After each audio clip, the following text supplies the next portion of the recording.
парковка маселеси аябай эле негизичи, чынындачы. Бул эмне себептен дегенде жаңы көп кабат үйлөр көп чыгып атпайбы? Ушунун баары негизи илгертен эле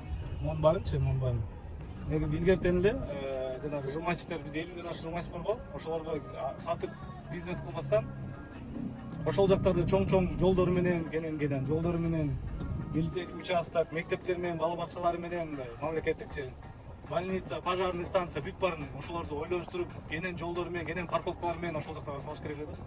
Анан бияк лакомый, золотой квадрат эле бир кычкана төгөргөн дагы болбой туруп руксат бербешкен негизичи. Бул жерде үйлөрдө эле, допустим, ошол эле ТЭЦ, суу, тиги булардын баары эле илгери Советтер Союзунда ошол кездеги эле мындай ылайыкташылган да рассчитан болду. Азыр баарын тыгылада туура эмес да. Мисалы үчүн еще тетиги Ак Ордо жакта бир ТЭЦ бар, иштебеген. Ош базардын ан жагында дагы бирөө бар, по-моему, ошолорду иштетип, ошо жылмачтардын ордуна көп кабаттуу мондой үйлөрдү көп салса жакшы болмок. Кенен жолдору менен бир пландаштырып түзүп жакшы болот.